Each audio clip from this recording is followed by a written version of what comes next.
Okay, let's dig into this. We're tackling threat modeling today. Right. TM. It's really the core technique, the systematic, structured way to handle security. And it's about getting ahead, right? Identifying objectives, threats, vulnerabilities, all that. Exactly. Figuring out what you need to protect, what could possibly go wrong, and where the weak spots are in a system or an application. What struck me reading through the materials was how normal it is. They called it a day-to-day phenomenon. It really is. Everyone does it subconsciously. Like you check if you locked your car, or you think about where to shelter in a storm. You're asking what can go wrong. Precisely. And our goal here is to look at how the pros do it. The formal methods like STRIDE and DREAD, they help answer that question systematically. And also, where are the crown jewels? The high-value assets. Okay, so TM is identifying, categorizing, analyzing threats. Got it. That's the essence of it. So timing-wise, when does this happen? Are we talking after something's built or way earlier? That's a key distinction. There are really two main timings, two approaches. First is the proactive approach. Proactive? Sounds defensive. Total defensive. This happens early on, like during the design phase when you're drawing up the specs. So you're thinking about threats before you write any code. That's the idea. You predict what might happen and build defenses right into the architecture. Like building the castle walls high from the start. Why? Baking security in. Exactly. Designing in trust, designing in controls. But, reality isn't always that neat. Right. You can't predict everything. Which brings us to the reactive approach, the adversarial one. Okay, so this is after the product exists, like it's deployed somewhere. Yeah, it could be in a lab, a test environment, maybe even already out in the wild. Yeah. And now you actively try to break it. So this is where things like ethical hacking and pen testing come in. Spot on. Penetration testing, source code reviews, fuzz testing, they're all fundamentally forms of reactive threat modeling. You put on the attacker's hat. Find the flaws the designers missed. Makes sense. But that reactive stuff sounds expensive. Fixing things later always costs more, right? It definitely can, yeah. So why not just pour everything into being proactive? Well, a couple of reasons. Budgets aren't infinite, for one, and time-to-market pressures are real. Plus, sometimes you just don't know the full context or the subtle threats until the system's actually running and interacting with other things. Okay. So you really need both. You really do. Proactive catches the big architectural blunders. Reactive finds the implementation bugs, the integration problems. But whether proactive or reactive, the goal's the same. Giving defenders that systematic view. Who's the likely attacker? What methods will they use? And what assets are they really after? Okay, so how do we make it systematic? The materials laid out a process, like a continuous loop. Right. Inputs, outputs for each step. Usually simplified to 4 key actions. Diagram, identify threats, mitigate, and validate. But wait, there's a step 0 first, isn't there, before you even draw anything? Crucial first step. Identify security objectives. What are you actually trying to achieve, security-wise? And for that, the sources mentioned CI4AM, which sounds more complex than the old CIA triad. It is. It builds on it. So you have the classic confidentiality, integrity, availability. CIA, got it. But CI4AM adds authentication, authorization, auditing, and management. The 4 A's and the M. Why the additions? What do they bring? They reflect modern needs. It's not just about protecting the data anymore. Authentication and authorization are about who can do what. Controlling access, preventing privilege escalation. Exactly. Auditing is about accountability. That's where non-repudiation comes in, proving who did what. So someone can't just say, nope, wasn't me. I didn't send that email. Right. And management is about the ongoing control and visibility over all those security mechanisms. So your objectives come from these like prevent data theft, maintain compliance, ensure high availability. Okay, objectives set using CI4AM. Then step 1, profile the application, understanding the context. Right. All the details matter. Where does it live? DMZ. Internal network, who uses it, customers, admins, what data does it handle, credit cards, health records. And the tech stack too, right? OS, databases. Everything. You need the full picture for an effective model. Then step 2 is decompose the application, breaking it down. This is where you really get into the weeds. Mm. And the most critical part here is identifying trust boundaries. Trust boundaries. Okay, that sounds important, but a bit abstract. Like, what is that? Just think of it as any point where the level of trust changes. The classic example is data moving from your web server, which touches the scary internet, Inherently untrusted. to your internal database server behind firewalls where you have more trust, but maybe not total trust.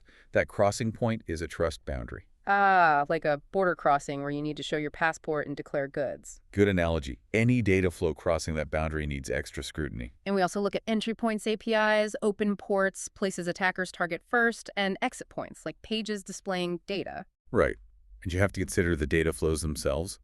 If data hops across 5 servers, do you need to validate it at each hop? Probably yes. Okay, so once you have that detailed map, boundaries, flows, entry-exit points. Then you hit steps 3 and 4.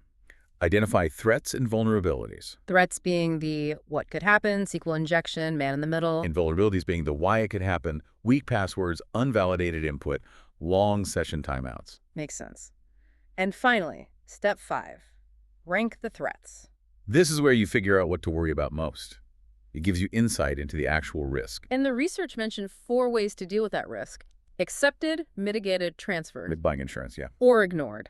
And there was a strong warning about that last one. A very strong warning. Avoid this. Ignoring a known threat is just, well, it's asking for trouble. You need to consciously decide to accept or mitigate. Okay, process clear. But that's step 3, identifying threats. Yeah. How do you make sure you cover the possibilities? That's where Stride comes in, right? Exactly. Stride is probably the most common model for classifying threats, Okay. developed by Microsoft. It's an acronym, and it's super helpful because each letter maps a threat type directly to a security property it violates. Let's break it down then. S. S is for spoofing.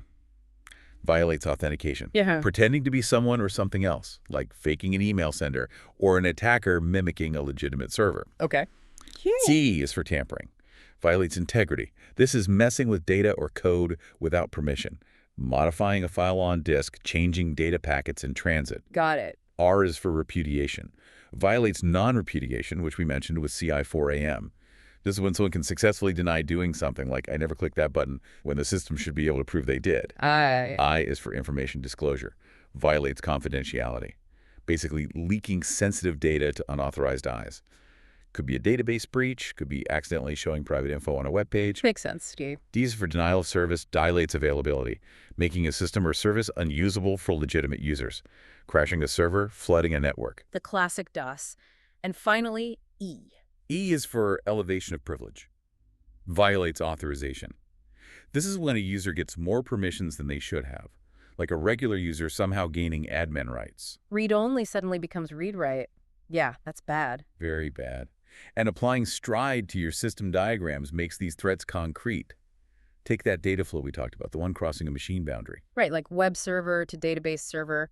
Instantly, Stride tells you to think about tampering. Could someone intercept and change the data? A man-in-the-middle attack. Okay. And information disclosure, could someone sniff that data as it crosses the network? And potentially denial of service, could someone cut the connection between the machines? Ah, okay. It flags the relevant risks for that specific interaction. Precisely. Or think about your web browser talking to your local DNS server. What Stride threats apply? DNS, spoofing. Could something trick my browser about the DNS server's identity? Definitely spoofing. And maybe repudiation. Could the browser deny asking for a certain DNS lookup later on? Stride forces you to ask these pointed questions at every interaction point. So Stride gives us the types of attacks, but that doesn't tell us which ones are, really bad or urgent we need to prioritize. Absolutely. That's the critical next step, from categorization to prioritization. Now, Stride is huge, but it's not the only game in town. Oh, other models. Yeah. Briefly, the materials mentioned others like PASTA, Process for Attack Simulation and Threat Analysis. It's very risk-centric, focuses heavily on the value of the assets being protected. So countermeasures depend on how much the asset is worth. Kind of, yeah. Then there's VAST, which tries to be more agile, fitting threat modeling into fast-paced development cycles. And Trike, which is focused on risk assessment for specific asset classes, aiming for repeatable audits. Interesting. Different flavors for different needs. But for prioritizing the threats we find, the big one seems to be dread. Dread is definitely a very common way to rank threats once you've identified them using something like STRIDE. It's another acronym focusing on impact. Right, helps you quantify the risk. So what does DREAD stand for? Okay, D is for damage potential. How bad would it be if this attack actually succeeded? Minor inconvenience or total catastrophe. Right. R is for reproducibility. How easy is it for the attacker to reliably reproduce the attack? Is it a tricky timing-dependent thing, or can they do it easily every time? E is exploitability. How much work, skill, or special equipment is needed to pull off the attack? Is it script kiddie level or nation-state level? Yeah. A is for affected users. How many people would be impacted? Just one admin, all customers, a small percentage. And the last D. D is for discoverability. How easy is it for an attacker to find this vulnerability in the first place? Is it obvious or buried deep? So by answering those 5 questions for each threat, You move beyond just gut feeling.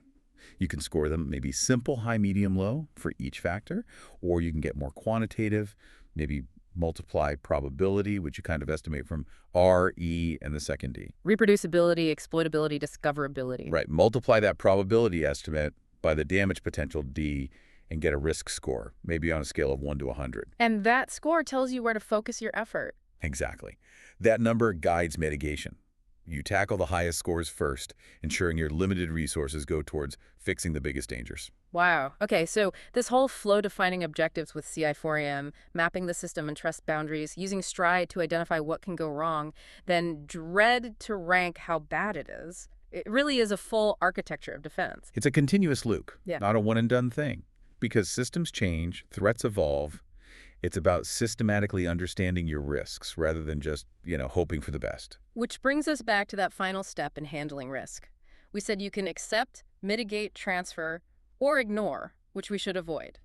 But acceptance is a valid outcome. It is.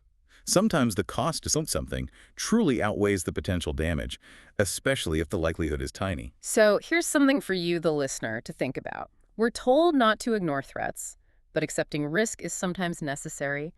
When does calculated risk acceptance blur into dangerous avoidance? How do you draw that line, knowing that accepting a risk means living with a potential vulnerability?